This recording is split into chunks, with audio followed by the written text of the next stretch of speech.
Guys, welcome back to the Independent Investor Channel. When is something too good to be true? When is something too good to be true? Is every opportunity that we come across going to render results when the rubber hits the road? In this video, I'm going to talk about some things that I've learned over the course of my life, and I'm not perfect, but this is aimed to help those individuals out there that seemingly get put on every single new business opportunity that comes to pass. And I really want to warn each and every one of you to trust your better instinct, okay? When the rubber meets the road and your better instinct is telling you to take a second look, it's probably right. It's probably right, okay? And when we're talking, the first thing I want to talk about is the existence of the fiduciary within the financial planning institutions. I find all the time that there is a staunch difference between the words that are spoken, both across the table and through the marketing of the major financial institutions. And it all sounds really, really good. It all sounds good. But when you really start to look at the action, and the action that I speak of specifically is when you start to pull your statements and you start to understand that those dollar cost to average allotments that you're making every single month are being intercepted. And there's a fee that is being pulled to the side to make those dollar cost average payments under a financial institution. It somewhat chips away at the integrity of the word fiduciary, right? The word fiduciary means that somebody will sit across from you and have your best interest in mind. Now, me personally, I think the word fiduciary is just like a word, like the word manure is a word. That's about all that means to me. Because in this life, I honestly believe that an individual, and an individual alone, will always have their best interest in mind. And when you start to seek out the services of others, okay, whether it be to do one thing or the next, you will in fact pay for that level of service, all right? And if you want to be naive to the return on your investment, then that's on you, all right? If you want to ignore your better instinct when you have commercials saying that we don't offer cookie cutter portfolios, we don't operate like that. When you do better, we do better. If you want to ignore your better instinct when that type of propaganda is being spread through the media, guys, these guys have infinite marketing budgets to speak to the psychology of individual potential customers out there that don't have this level of armament to fight off the temptation to make you think that somehow everybody else out there in the world has your best financial interest in mind. And it's just not true. It's just not true. We really want to bring home the message on the Independent Investor Channel and make sure that people have an ability to identify with their own self-worth, And if you've ever questioned your own ability, if you've ever questioned your own intelligence or your own capability when it comes to investing or anything else in life, start to recalibrate and recondition your mind to think about what it is on a smaller scale that you can do to start to build up your own net worth, and to do so without the assistance of a middleman, or getting involved with the next best thing, or getting involved with this activity over here, and spreading yourself out so thin that by the end of the day, everybody owns you.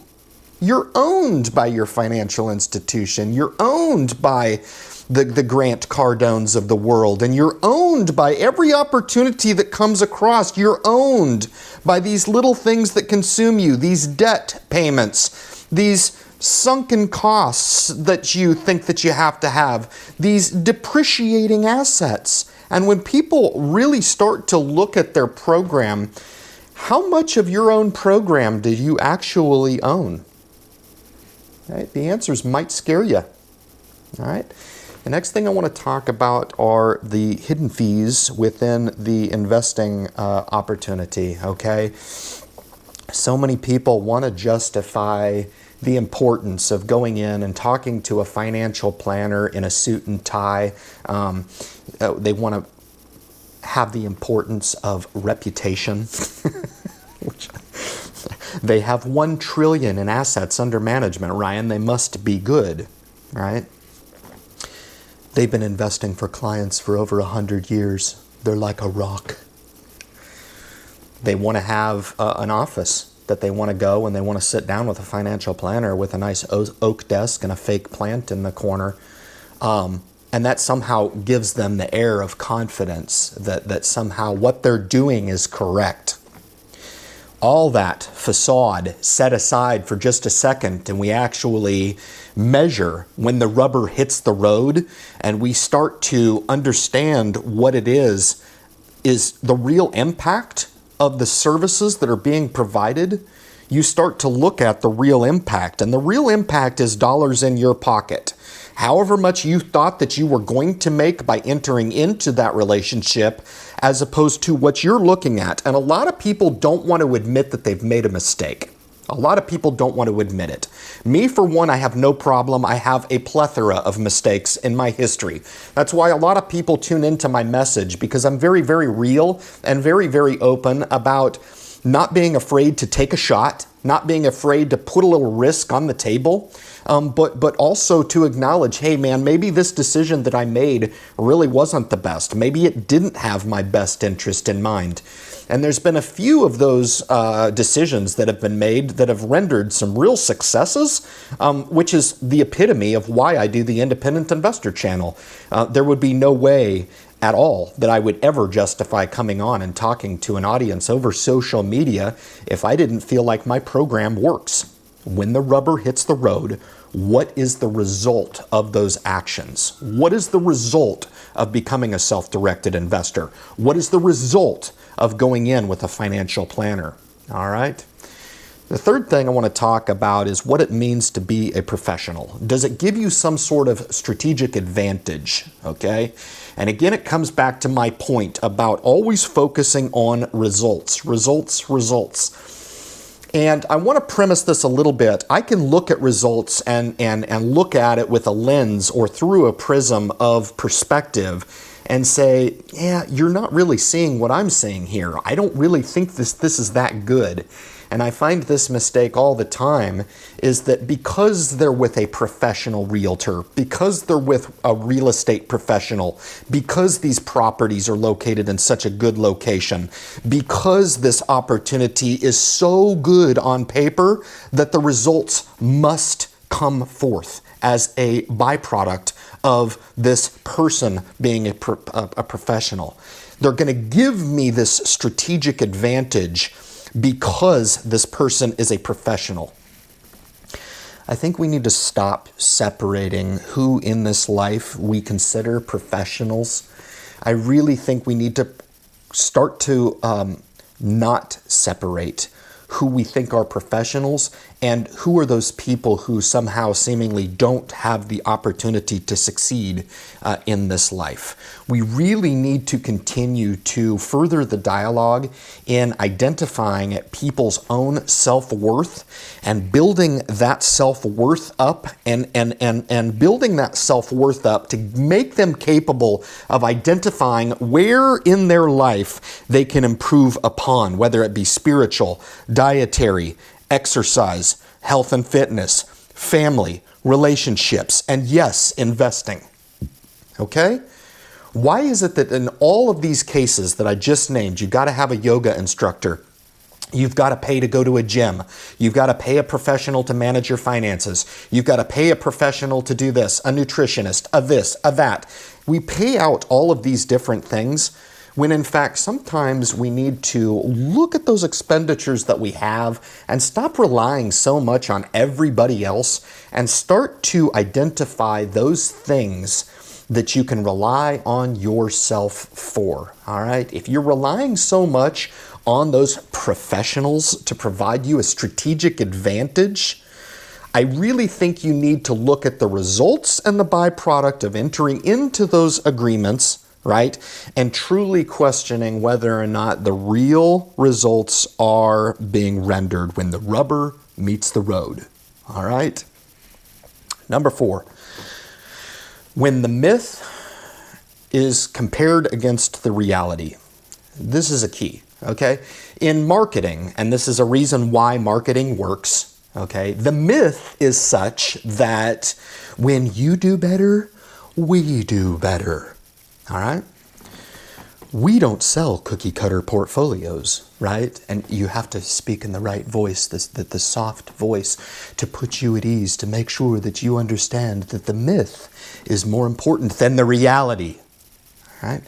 The reality, when people want to actually focus on the reality, the results of entering into a certain program, I think you guys are going to find that the raw reality in life is actually very, very scary. And for those people who are willing to evolve a little bit on their application and double question the decisions that we're making to enter into certain opportunities, because the myth is so addicting. It is so tempting. And it is very, very easy to get caught up in the persona that is presented through advertising to make you think that somehow you are involved in the myth, and that somehow being involved in that myth is going to translate into reality. I would encourage each and every one of you guys to take a hard look and scrutinize even the information that you have coming through social media outlets, YouTube included. You can throw me on the list. I do not deliver this message without the expectation that each and every one of my subscribers and visitors to the channel are not going to scrutinize the information. But be careful with the scrutiny, okay? Ask yourself, what does it cost to consume the content? Am I providing you some level of course material or some sort of membership club to be part of? That of which I don't, because I feel like most people can go out and just find free information online and provide themselves the benefit from those programs.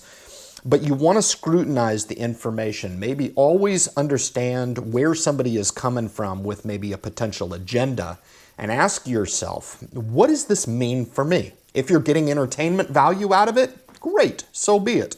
If you're coming on to YouTube and you're finding that, that you're watching a certain channel for one reason or another, make sure and ask yourself, is this time well spent? Am I getting true value?